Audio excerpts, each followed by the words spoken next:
separación del modelo biopsicosocial, y ahora se habla de biopsicosocial y espiritual, ¿ya?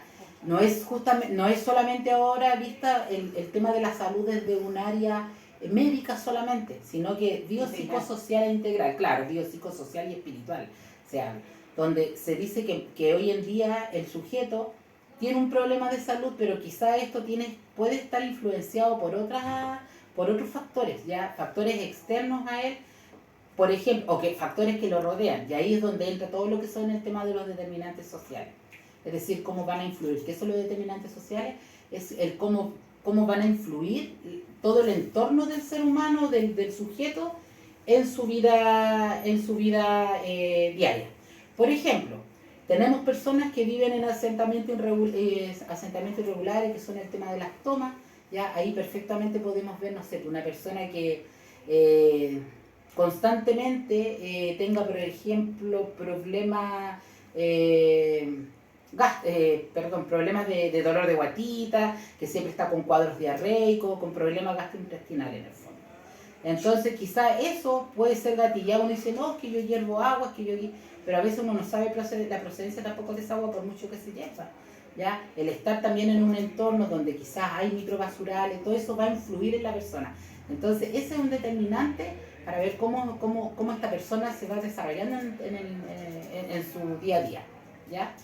En términos de salud. Entonces, ¿cuál es la educación? Claro, obvio que le va a afectar en la salud, ¿ya? Ahora, ¿cuál es el trabajo de nosotros, ya desde el área de la salud y desde el área del trabajo social propiamente tal?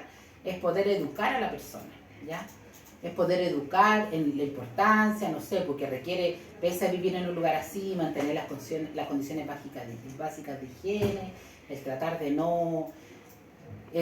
básicamente eso, o sea, el tratar de cuidar su entorno, de cuidar su familia, de educar. Ese es uno de nuestros roles, el de poder educar a la gente respecto a ciertos factores de riesgo que puedan exponerlo a condiciones de riesgo y que puedan afectar a su vida, a su familia y a sí mismo y a su comodidad en general.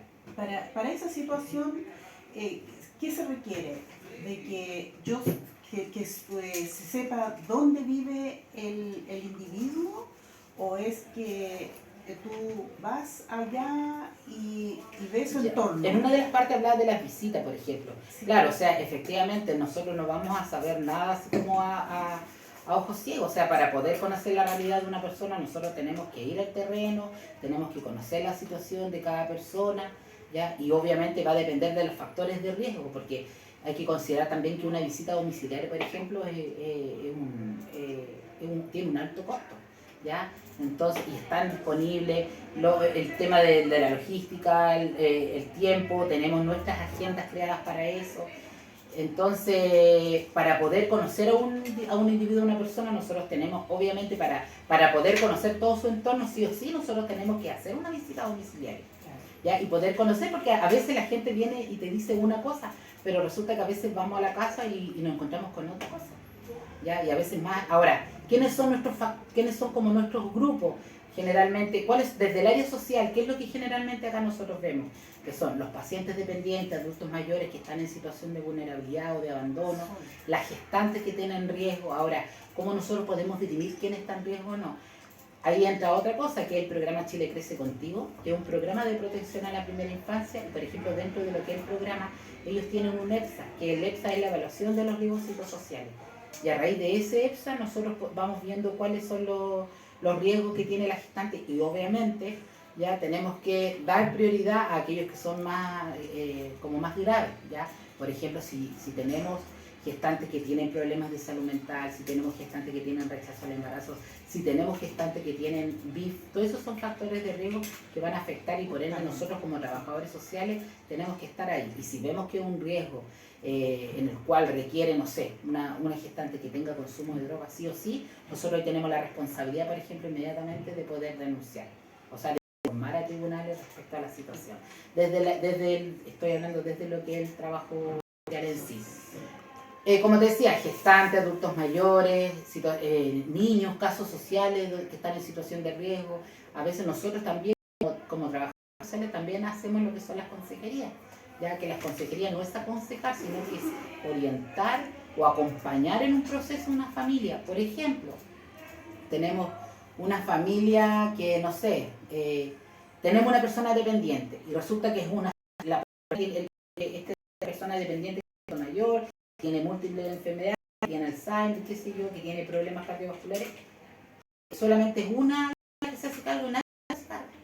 Entonces, frente a esa situación, las responsabilidades tienen que ser compartidas por todos los hermanos. Entonces, me ha tocado mucho de repente de tener que intervenir en la familia, con ir a la casa, hacer algunos trabajos de consejería o a veces citar a las familias para acá y tratar de usar y de poder resignificar a esa hija que solo se lleva toda la carga de cuidar a su mamá cuando estas actividades tienen que ser compartidas. Entonces ahí nosotros hacemos un trabajo como de acompañamiento, de poder en el fondo influir en la familia, para que ellos también se puedan hacer cargo de esta farándula,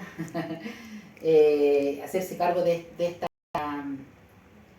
señora, que todos en el fondo sean responsables. Claro, porque en general pasa eso, Así como de los casos más comunes, sí, también nos hemos encontrado con pacientes, por ejemplo, con pacientes dependientes o adultos mayores solos en total situación de abandono, donde nosotros también, ahí activamos la red también como se habla con SEAMA, por ejemplo, en este caso del servicio del adulto mayor, ya se trata de ver qué podemos hacer ahí, si es un caso ya muy grave, informar inmediatamente, también hacer la denuncia a través del Tribunal de Familia, de la situación de vulnerabilidad, bueno, y ahí ya verán y el juez que le toque decidir. Ya, esos son como los casos más evidentes, más grandes que hemos podido como abordar. Justamente una de esas preguntas era la que nosotros hemos realizado, cómo abordaban ese tipo de casos. Creo que va a depender de cada situación, como en todas las cosas, pero como digo, la idea es para poder intervenir, para hacer un trabajo que sea certero y como se diría burdamente, no meter las patas, es importante recabar todo lo antecedentes, ir a la casa, conocer la familia, conocer el entorno, quiénes son las redes de apoyo significativas. Por eso uno igual como que invisibiliza esas cosas y es importante, porque quiénes son las personas que pueden ayudar en el fondo a una persona a mejorar su calidad de vida. Que nosotros no estamos como para, a ver, como aunque si uno como la parte social es poder contribuir al mejoramiento de la calidad de vida de la persona. Eso a veces podemos plantear abanico de posibilidades, pero en el fondo la persona es la que decide qué es lo mejor. Pero cuando vemos que hay una situación de riesgo, nosotros ahí tenemos que intervenir. Y sobre todo, por ejemplo, cuando hay niños